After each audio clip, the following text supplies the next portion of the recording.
Hello everyone, welcome to my channel. This channel is dedicated toward educating people on important but obscure and esoteric matters. And today is video number 235 on the reciprocal system of theory, which is a theory of everything that was first published by Dewey B. Larson, really with his his fundamental postulates, two postulates that he put out in the 1950s, and from then on he started writing books on all kinds of subjects: physics and astrophysics and chemistry and astronomy and metaphysics and economics. They're all based on the same theory, on the same postulates. He derived an entire theoretical universe from his initial postulates, the most important of which is that the universe is made out of motion. Not matter, not energy, but motion. Motion is the relationship between space and time that sets up a generalized reciprocal relationship between space and time. Space and time are the contents of the universe, not the container of the universe. Everything is made out of space and or time. And space and time both have their coordinate aspects, meaning that they come in 3 or more dimensions. Space and time both have their scalar aspects or clock aspects, meaning that they are progressing. Time is always getting later and later and later. Space is always getting farther and farther and farther apart. And they both come in discrete units only. There is no fractional units. There are no, there's no continuity. There is only 1, 2, 3, 4 integer units of space and time. There is a minimum unit of space and a minimum unit of time. They are both very small, very hard to resolve, but there is no continuity. If you have less than a unit of space, you have no space, and therefore you only have time. If you have less than a unit of time, you have no time. You only have space. 1 unit of space in 1 unit of time is the speed of light. That means that the speed of light is at the midpoint of this universe of motion. This is, the zero of the reciprocal system is the 1 speed, or what Larson calls unit speed. There are really 3 boundaries in the reciprocal system. 1 is unit speed. That is the boundary between the material sector and the cosmic sector. The material sector is where everything is moving less than the speed of light. This is the universe that Einstein was familiar with. The cosmic sector is the sector of the universe where everything is moving faster than the speed of light. And this is the part of the universe that Einstein was not privy to. And then there are the unit space and unit time boundaries. When you have less than a unit of space, you don't have space, you only have time. Larson calls that the time region. And that is the region of, and that time region is within the material sector. And that is the region of formation of atoms and molecules. And then in the cosmic sector, if you have less than a unit of time, you only have space. And Larson calls that the space region.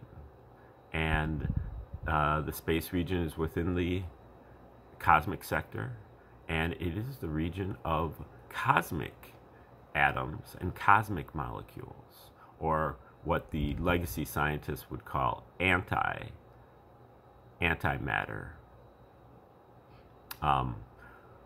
Okay, now we are going over, and today we'll finish the first installment of this article that is called Geochronology. And this article was written by Dr. Bruce Perrett, who is one of the, if not the most prolific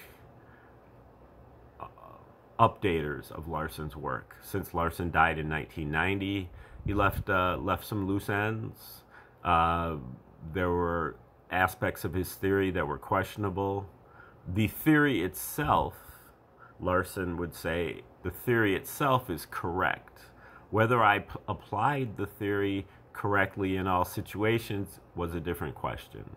And Perrett and some others, especially Nehru, KVK Nehru, Dr. KVK Nehru, came along, and they questioned a few things about Larson's theory. Not the theory itself, but the application of the theory.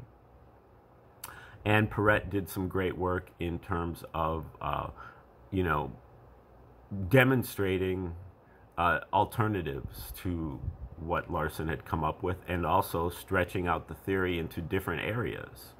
So he wrote a lot about geochronology, geophysics, anthropology, cryptohistory, cryptoarchaeology, things like that, conspiracy theories.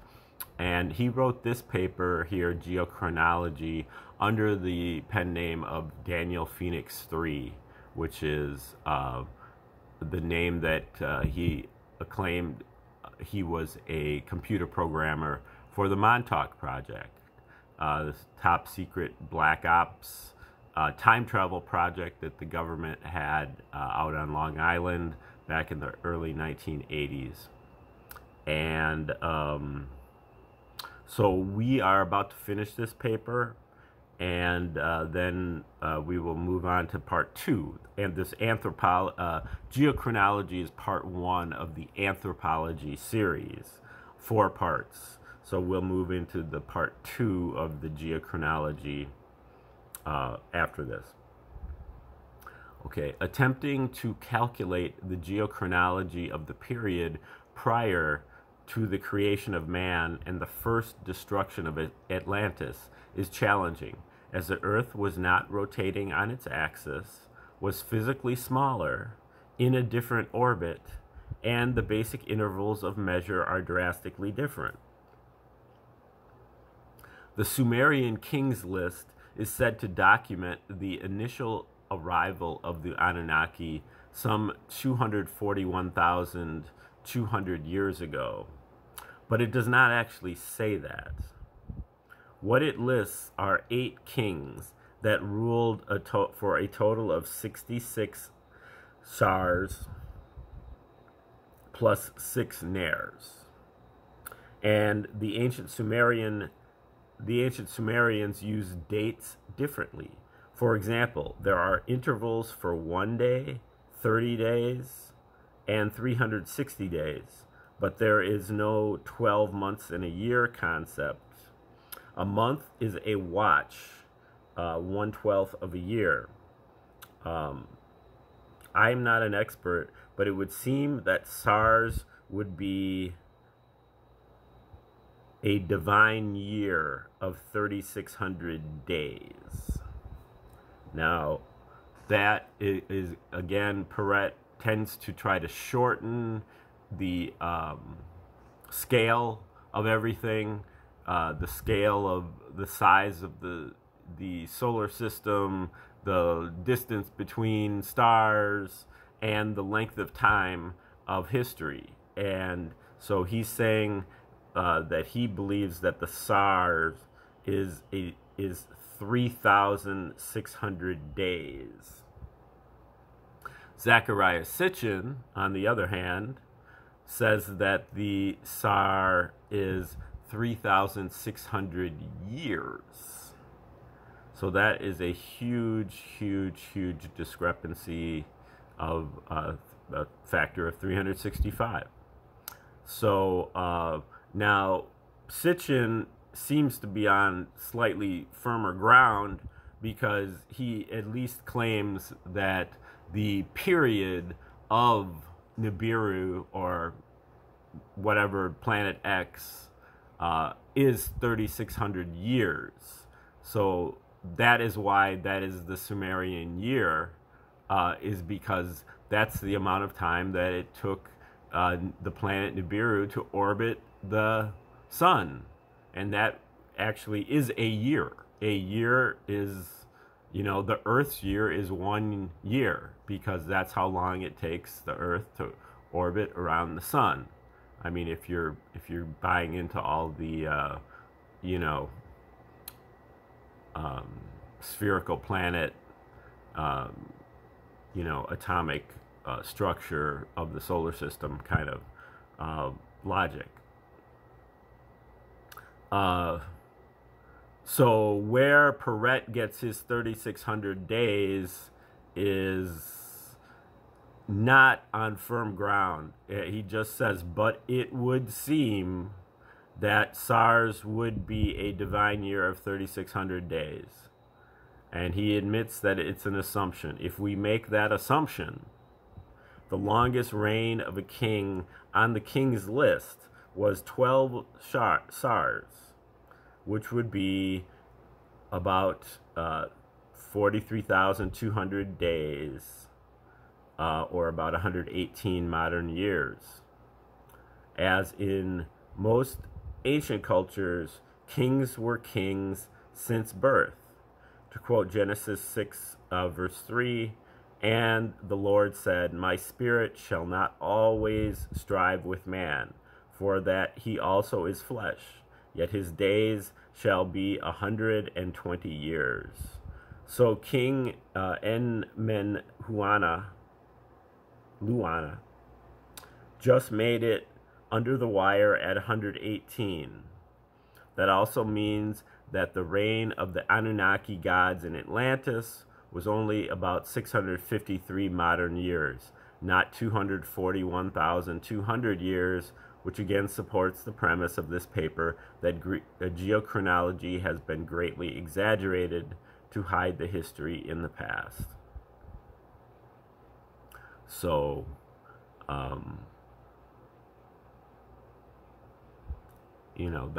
that's what it is. Perret is saying that SARS is less than 10 years, and Sitchin is saying that it is 3,600 years. Okay, I know this is his conclusion. I know I've raked a lot of concepts over the coals in this paper, from chronological timelines, Atlantean civilization, the formation of solar systems, and backward stellar evolution, showing that there was never any planet that made the asteroid belt, disproving Velikovsky's rogue planet theories, and pointing out Sitchin may have had the wrong solar system. Not only have I turned science upside down, which is easy because everything is backwards, but also rocked the boat on both religions and New Age beliefs. But consider this. Now that you have a working understanding of a very advanced spatio-temporal theory of everything, the reciprocal system, that corrects errors in modern science, has its roots firmly planted in the ancient traditions of yin-yang, and is working in sync with mythology and religion, for the first time you can actually deduce what is out there, as well as know where to look for it.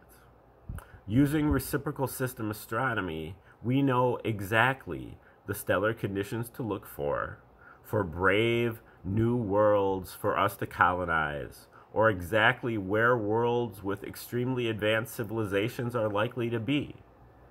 No more guesswork, channeling, or trying to translate ancient records. Just natural consequences arising from the way the universe was put together. For centuries, People have wanted to understand the universe, to find their place in it. Well, now you have a map, complete with directions, rest stops, and tourist highlights. We can continue to stick our heads in the sand with wild suppositions, hopes and dreams, or just grab onto this new understanding, learn and teach our brothers and sisters, and become that good neighbor to take our place in the universe and pursue our own destiny. All right, that is the end of the article. Geochronology from Daniel Phoenix 3, also known as Dr. Bruce Perrett. And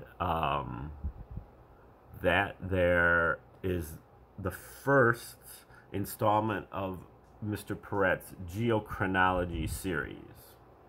So we are going to move on to his second installment of the Geochronology series, which is called New World Religion.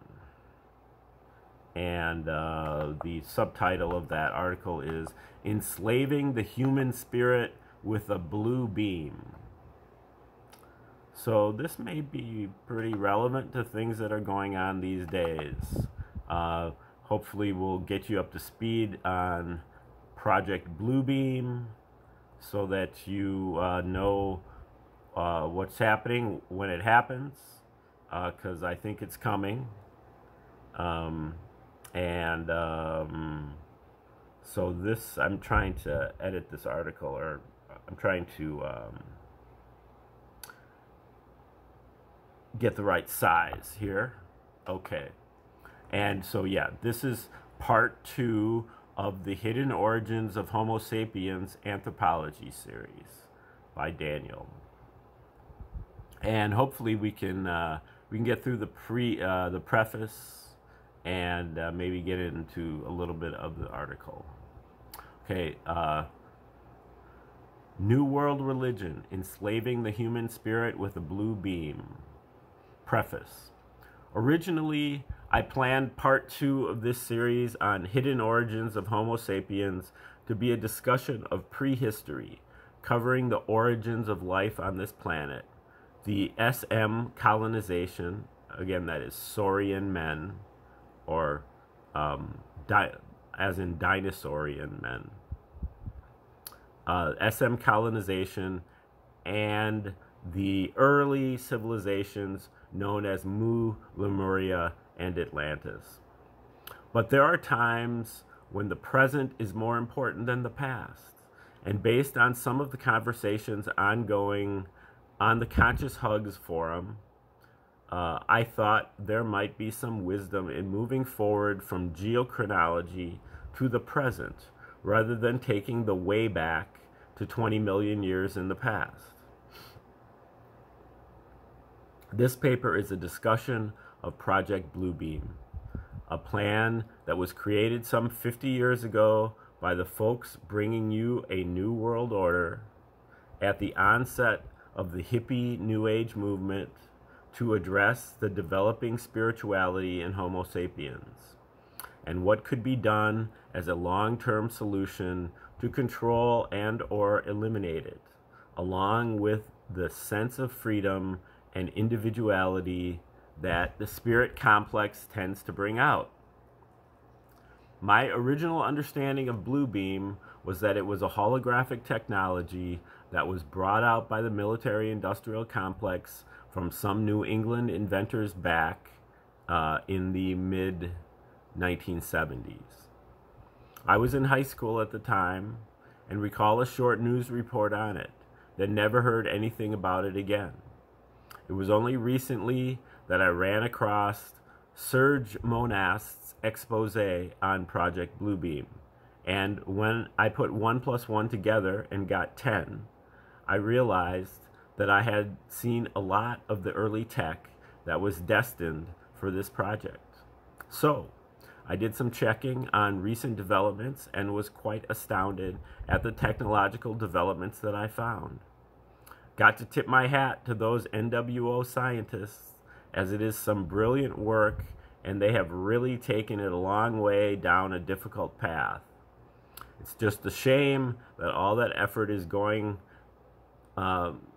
in to destroy the human spirit rather than to encourage it. Okay, background.